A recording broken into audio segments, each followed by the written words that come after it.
Hello and welcome to the show. Welcome to a mini-series. We have got the Los Santos Rally Championship for you. Took place over 5 stages dotted around the map. We start off down in the docks. The times would be added up for each of the stages, and there are going to be 2 classes of vehicle running. We start with the sports cars. We have also got some sports classics running through the same stage. I was to be driving the GB200, a vehicle that I've not really driven all of that much, but I had one in my garage and I kind of liked it, which is why we went for it. Now, stage number 1 starts off down by the docks. It is a predominantly tarmac rally stage here, but it isn't completely tarmac. There's little off-road sections to catch you out. It's fairly straightforward corners to start with, although already a little bit of sliding from my vehicle. High-speed chicane that I get within about a millimetre of having a massive accident. I think it brushed the wall past the guardrail on the left-hand side, but get away with all of that. So the first sort of dirt section, a little bit more open, bouncing across here. The back end of my car has all sorts of issues. Get away with it, but only just. Get a big sort of twitch and a twist to try to get the car back onto the tarmac. A little bit of time lost and a big jump as well for the vehicle towards this next corner. Not ideal. Now, this is a relatively high-speed section, actually, up here. It's high speed, but there's kind of crests, there's bumps. There's enough to catch vehicles out if you're not careful. It can't quite be sort of easily flat out. We can move through parts, but you've also got to be very, very careful, especially with this GB200. You can see the back end moves around a lot through these corners. You get another big slide from the car. It's a constant battle trying to keep it pointing in the right direction. Yeah, we race along this high-speed sweeping section and then back onto the dirt for the next corner, big braking zone. Try and get it stopped. We do get a little bobbling around from the car, nothing too horrific. Another easier corner, but a big drop-off on the exit. Bumps all the way down here for a tight turn. Difficult to see. This particular one, and easy to make a mistake on the exit as well, end up in that wall if you aren't careful. The nose dives down the back and pinged up into the air as we head back onto the tarmac, and that would be it for the off-road section of this. The rest on tarmac or concrete to go.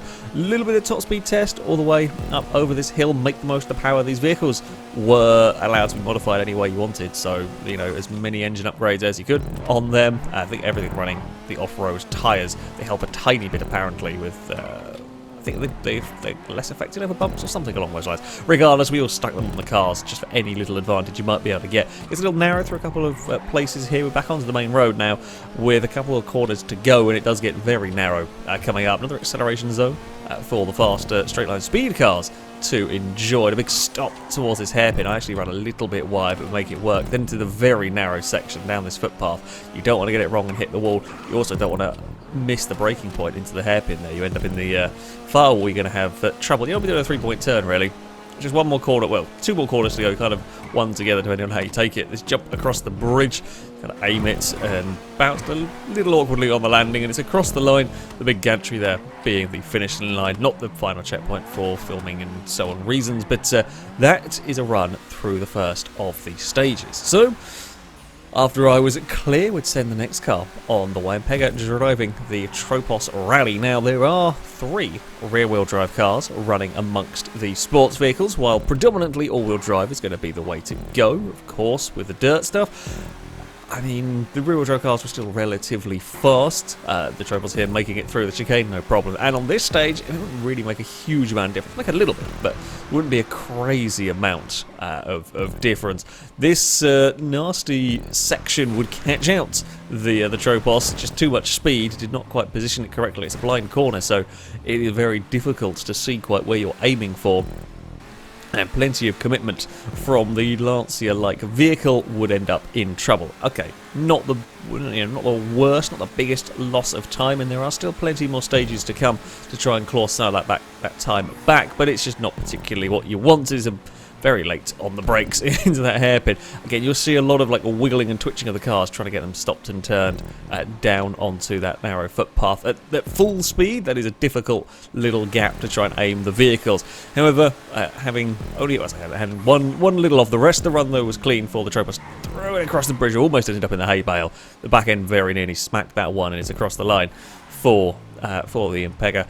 So, The stage was already catching vehicles out. Ewan would be running next, this time with the Comet Safari that always looks comically high and about to fall over through these corners. Now, we've seen this section has been trouble already for the first two cars. The Comet ran a little bit wide, much better, much more controlled, less sliding around from the Comet, and while it does always look like it's about to topple over, it had less sort of twitchy oversteer issues compared certainly to the GP200. Up through this section, I mean, getting your line right through here is all very important because the corners kind of feed into one another. You mess up one bit, you can be in trouble for the next part, and the cameraman was behind a bush. I don't know why, not particularly the most helpful cinematic cameras, but there we go.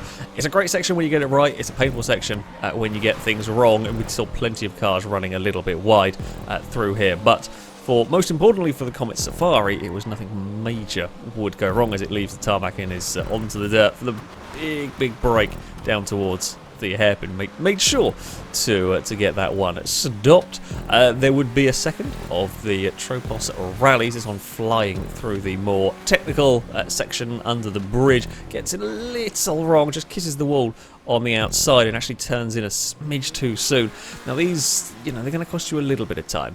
You're going to ping off the wall and end up in a little bit of an awkward position, but they're not too bad mistakes. The Tremors look like using all of the road on the way in, manages to still run a little bit wide, gets a kick of oversteer heading down the footpath, is actually a little too late on the brakes, gets airtime and can't quite get it slowed down.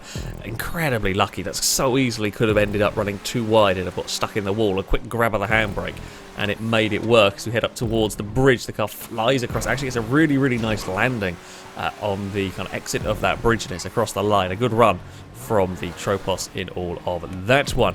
Odium Nick would be driving a Sultan. Yes, the Sultan is here, and that will get into trouble a little bit again, heading back onto the main road. It's just a bit too much speed. There are a few like bumps and crests in braking zones, and if you hit them with a decent amount of speed, you would end up running a bit wide. Sometimes you miss the braking point into the technical hairpins here, and this is the first car that we see actually climb up onto the wall. There is a wall alongside, but your car kind of often climbs up rather than get stopped by it. So a little scruffy towards the end for the Sultan. Again, no massive shunts in that one. Angus would be driving the Flash GT that had a big problem.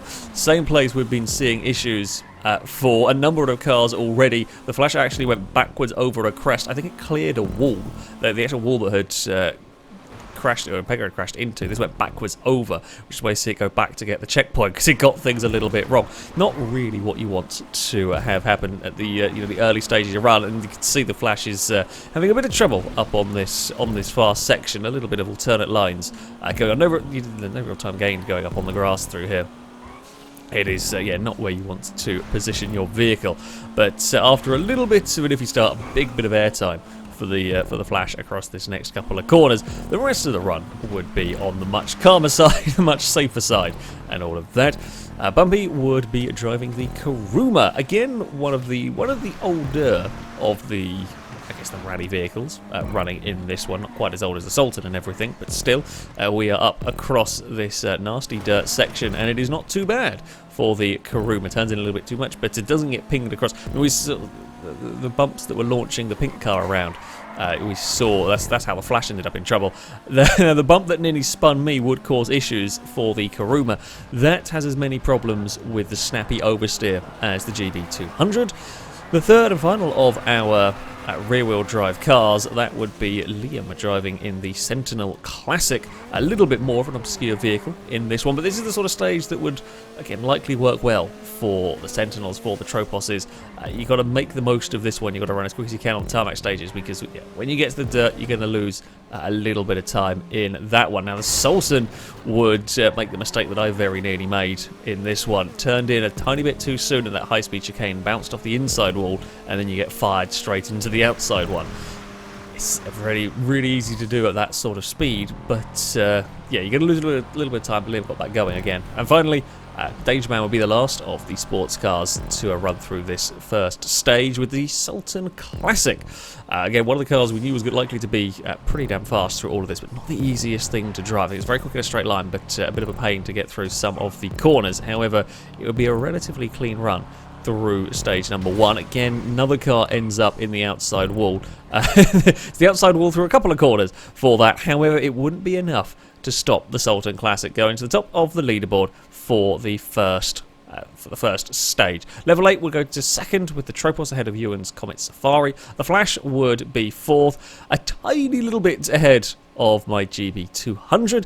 It would be the second of the Troposes in 6th, having had a little bit of an issue with the wall. Liam would be down in 7th, also having had issues in that chicane, ahead of Bumpy and Nick the Karuma. We saw the issues the Karuma had, being quite twitchy in a number of places. The Sultan struggled a little bit around stage number 1 as well. Now we move on to the second class. So this is a second sort of separate competition, but we're going to run it on the same courses with the Sports Classic cars. So we have Gliska up first, driving the Silvestre, essentially, was Mazda RX-3. Massive exhausts? I believe that's what you put on rally cars? Sure, why not? They should have the massive exhaust. It seems like a sensible idea. It looks, for a second, like the Silvestre got into trouble. Just a little tiny bit of lag. That is always something that can go on when you are sort of spectating a GTA 5 race. The Silvestre heading up towards what had proved to be one of the most difficult corners on the track. However, for this time around, everything is nicely does it through there. Bounces around a smidge, that's always going to happen. Of course, the Sports Classics, all of these are two-wheel drive. We have Invisible AK driving the Pigali, front-wheel drive, very, very long Citroen. It's a strange car to drive, this one. You have quite a lot of grip, but it's also quite oversteery for a front-wheel drive vehicle. It is surprisingly oversteer. Relatively stable. It's kind of relatively stable up until it suddenly starts sliding and catches you out, which is always an entertaining experience. But the Pigali made it through the course without any massive issues, if you will.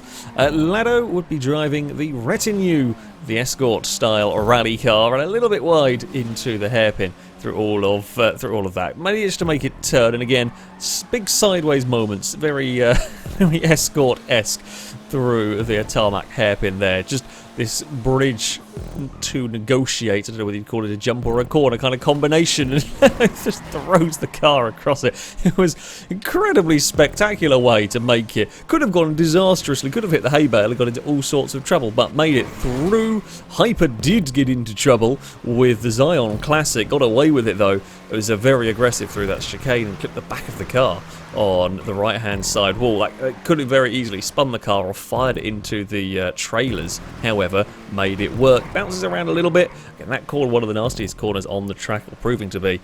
Not so bad for the Zion. Loses a little bit of time. The bump sends another car launching up there. I think you found you wanted to kind of migrate to the right hand side of the road there, but the bump was bigger the more to the right you went.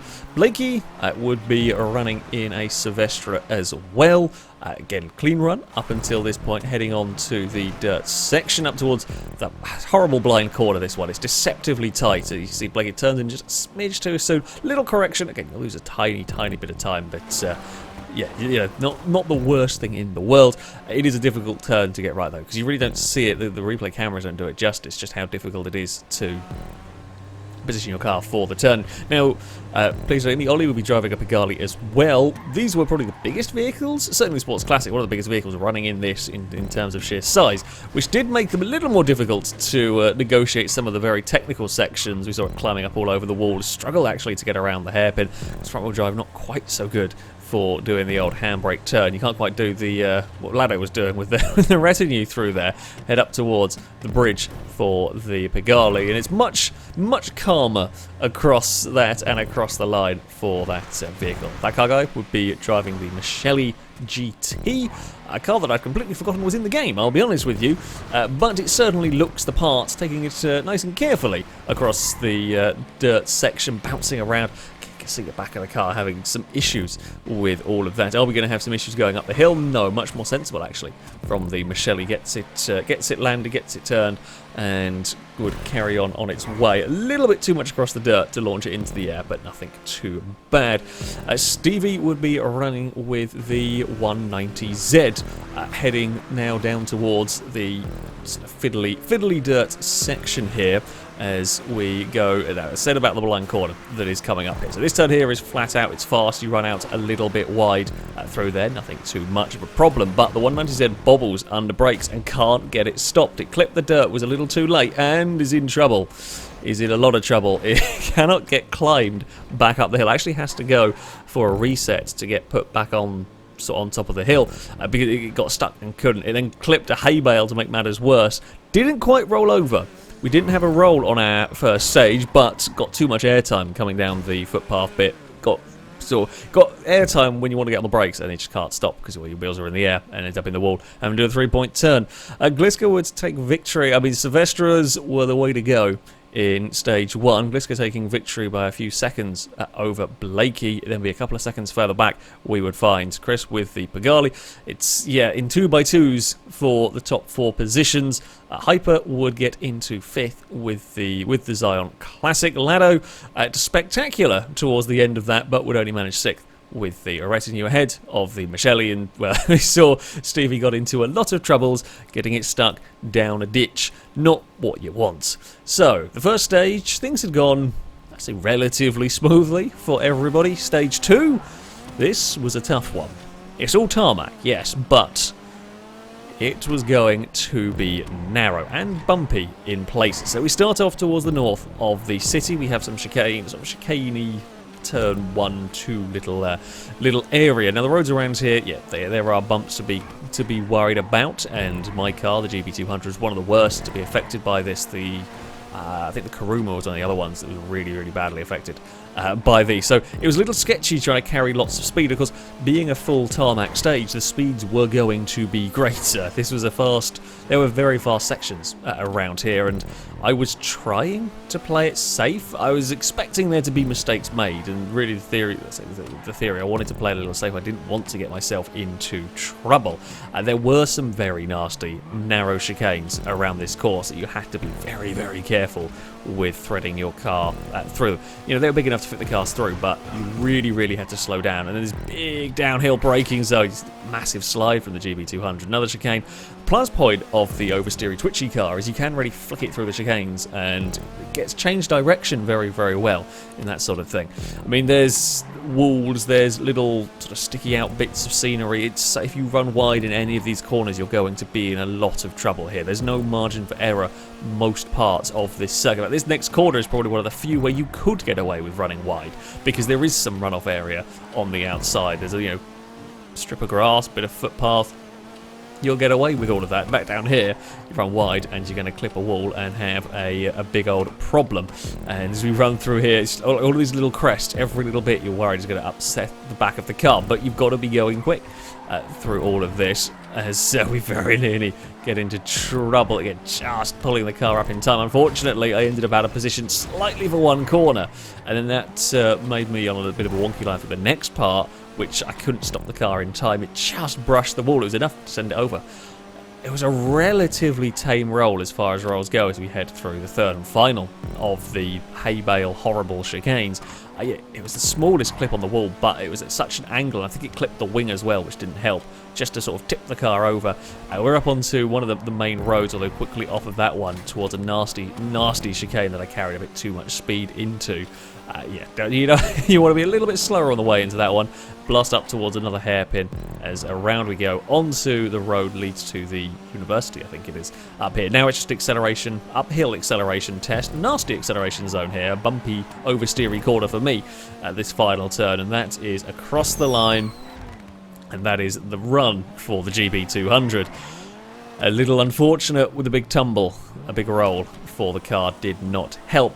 This was one of those stages you could make up some real time around here. Angus would run next with that Flash GT that had been impressive in the first run, despite having had quite the off pretty damn quickly. But this was a stage you could make up time, but it's the whole risk versus reward. If you wanted to make up time, you had to absolutely go for it, but the risks of you having a massive accident around here are quite high because, as I said, there's no margin for error. The walls are very close. The chicanes are horrible if you get it wrong. The Flash, though, that would run through this stage very nicely indeed. No real major issues apart from just almost missing the chicane, but gets away with it there. Now, this was a great round for the rear-wheel drive cars. you know, being an all tarmac stage, these things could be nice and fast around here. Liam blasting down towards the third of the chicanes, unfortunately, a little bit too fast for the classic. I'd say that it's a Sentinel classic, but we are still in the sports class. Don't ask how GTA decides where vehicles go. It's weird and yeah, but regardless, it's a little too much speed, although better through this next chicane. A little brush on the hay bale, that's nothing too much to worry about. Yeah, it's really super easy to not quite get your braking points right at any one of the chicanes through here. And Pega, keen to make amends for a little mistake in the first stage, was also throwing the vehicle at the course and carried a huge amount of speed through that first chicane. Almost ends up understeering out into the wall, but gets away with it. And again, you can see sort of you're testing the limits. Here you get just that tiny little bit more leeway up towards the hairpin. It's maybe a tiny bit late on the brakes, but again, run across the curb, you'll get away with all of that one. And it's a clean run for Impega. Ewan's Comet Safari would continue to be relatively consistent in terms of speed, although as it heads into the final, I say sort of the final of the nasty, almost chicane area, just bounced off the hay bale. Again, not the worst crash, nowhere near as bad as my big tumble on the stage. And I would be, you know, importantly, I was the first one to fall over, but yeah, I kind of bounced off the hay bale. It's going to cost you a couple of seconds. Okay, you've got more stages to try and make some time up, but you don't really want to have to be trying to do that. You know, ideally, that you would be up across the line. The only real issue being that chicane. The Sultan, that would run through the course next. Now, I do believe some cars didn't quite have full upgrades. I think the Sultan might have been one that they didn't have the stuff unlocked. So that is, you know, that is how it is with this. Brave through the first chicane, and we can see. I don't think anything came out of this without some bodywork damage. I think everyone bumped the wall one way or another through this course. Scrapes on the front, scrapes on the rear, but nothing major for the Sultan in this one. Bumpy would have the Kuruma that was also suffering similar difficulties in the driving department, the twitchy department, and snappy oversteer. Made it through the final of the chicanes with no issues at all. Heading up towards the final of the really tight chicanes. This section here is where things go just a little awry for Bumpy. It's a big two-wheel moment. Comes back down though, lands on its wheels and can carry on no problem. But it's not what you want for the old heart rate. A little wide to the next hairpin, kind of throwing it sideways. Now, the Trapos Rally was sitting in, I think it was 4th overall after the Trapos Rally of level 8 was sat in 4th after the first stage. Was going quickly again. However, the chicanes would claim a second victim. Liam hit it and got a little bit stuck. It went worse for level 8, who clipped it and went for a big roll, more spectacular than my roll in this one. And then the difficulty of having to do kind of a 3-point turn. It's a narrow part of the track. You really don't want to get stuck there, and that's the risk versus reward. You could be having an amazing run and just be a tiny bit too brave. That's all it takes. Just run that little too deep into one of these corners, get a big hit on somewhere, and you're going to end up upside down and losing a whole bunch of time. Now, in the Sultan Classic, that was leading the way into this one. That got into trouble as well. Different place to everybody else, just ran wide. Just carried too much speed through that corner. Just, one of those just weren't really expecting it. Just too much speed, and again, the next turn also got into a bit of grief. Not quite have as much grip. Sultan Classic very fast in a straight line, but does not quite have the same grip. The likes of the Flash GT, for example. Well, worst crash, but if you're having to grab reverse, it's not ideal as you go through the chicane. Brushes the wall on the exit of all of that one. So the stage time, despite its bump into the lamppost, the Sultan Classic would be second, but it would be the Flash GT that would take victory. The Sentinel Classic, also despite a big shunt, would end up in third, which is some good results for that vehicle, ahead of Impega in fourth. Ewan would be fifth with the Comet Safari, while my roll would see me down in sixth place. I would just, and only just, beat the Sultan. Level 8 would end up in 8th place with that big roll. I mean, it could have been worse in terms of the time, but you know, that's 10 seconds lost on the other of the Tropos rallies, and Bumpy would be down at the bottom. Again, not far away though with the Kuruma. So the overall, as it stands after the first two stages, Danger Man will lead the way. A little bit close the gap from Angus in second with that Flash GT. Incredibly close over third place, as Ewan's Comet Safari would only be 0.2 of a second ahead of Impega's Tropos. Liam would be fifth with that Sentinel Classic. Again, very close, only a second ahead of level 8's Tropos. I hadn't really had a great start to this one, not been amazingly quick at the first stage, and a big roll on stage 2 would see me down in 7th with the GP200, but I was ahead of Nick Sultan and Bumpy's Karuma. So that's how the sports cars lined up. Onto the sports classics next. Gliska would run first, leading the way with the Silvestra. It's one of those things that if you're thinking, like, we didn't actually know the stage times at the time of filming, so you didn't know if you were leading the way necessarily, but, you know, you want to be, if you feel like you're having a good run, you kind of don't want to wreck the car. You maybe want to be that just a little bit more cautious. That's difficult to do around here. It's difficult to still be going quickly while being just that little bit careful. It's also easy to make mistakes as a Silvestra runs a bit wide. However, Gliska was having no such problems around this very challenging stage. It would be a clean run for that one. Stevie, keen to make amends for a bit of exploring, shall we say, on stage 1, would run next with the 190Z. It's sometimes with the way that the camera angle sits, GTA likes to have the camera sort of sat behind the car. Some of the corners look horrifically nasty. It's not quite so bad through that section. The camera made that look a lot tougher than it actually is. But yeah, so this category, of course, all two-wheel drive. All two-wheel drive. The two front-wheel drives very, very oversteery. Stevie would have a nice clean run through all of this. Blakey would be up next, sat in second place with the second of the Silvestras. A little bit of a slide through the hairpin, and these cars would have more troubles through this course than the sports cars, that much is for sure. The first of the chicanes would be a problem for Blakey. Just left it too late on the brakes, couldn't get the car stopped. I think might have had the rear wheels on the grass. I think that's what tipped it slightly going into that section. Not particularly what you want, and a little bit brave through the next section. Gets it into the chicane though, no problem at the other side, and the rest of the run would be relatively clean for the Silvestra. That car guy, that Michele GT, would find a problem area for a few cars. We saw Danger Man hit that wall with the Sultan Classic, and it was the oversteer that was catching vehicles out. They're just trying to carry a bit too much speed in some of these corners, and the back end letting go. You catch the slide, but you're already in trouble. You're too close to the wall, and you just don't have time. Now, Michele got away with it. Could have been a lot worse. Yes, it kind of rode up on the banking, but it could have been an awful lot worse for the car. Again, you see that sort of jump and slide for the vehicle as it heads up towards the next few corners.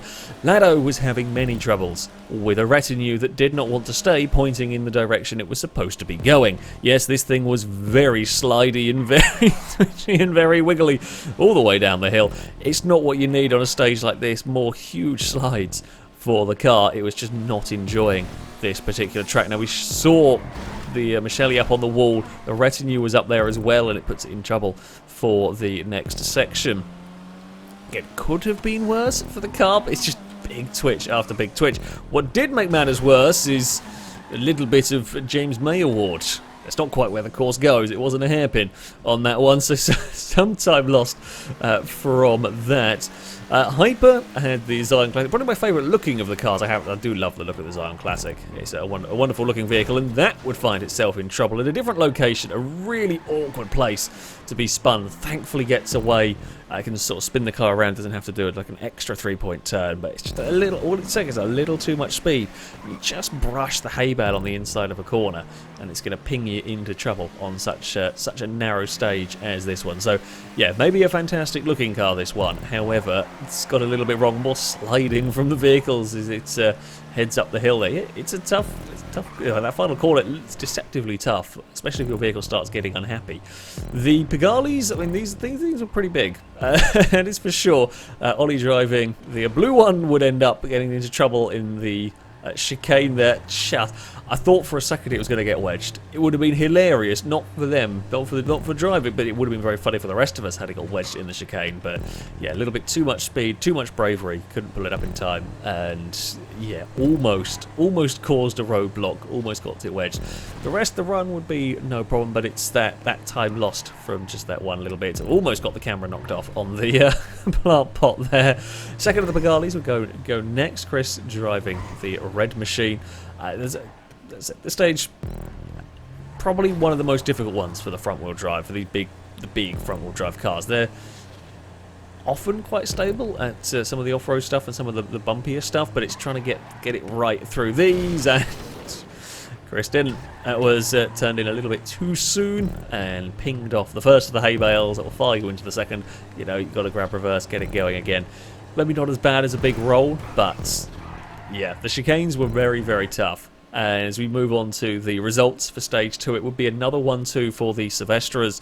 Gliska taking the victory. Blakey, despite getting into trouble at the chicane, would come home in second, but it's a big chunk of time lost, 6 seconds lost to Gliska. Chris would hold on to third only just, though. In fact, half a second would cover third, fourth, and fifth. Pagali in third. Stevie would get the 190Z, a good recovery up into fourth ahead of Ollie's Pagali. Hyper would end up sixth with that Zion Classic.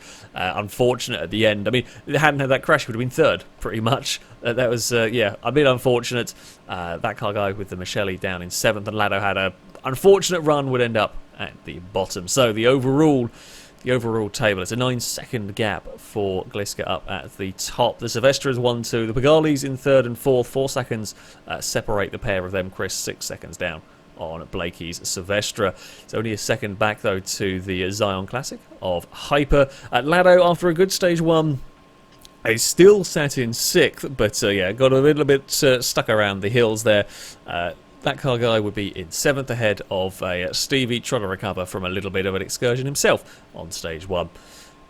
And there we go. That is going to be it for the first part of the Los Santos Rally, the first couple of stages. Stay tuned. Tomorrow, hopefully, we will have the second part and see what the next stage will hold and how many more vehicles are going to have some sort of bouncy oversteer related trouble and how many more cars are going to end up upside down. That, though, shall be it from me. Thank you all very much for watching, and until next time, a goodbye.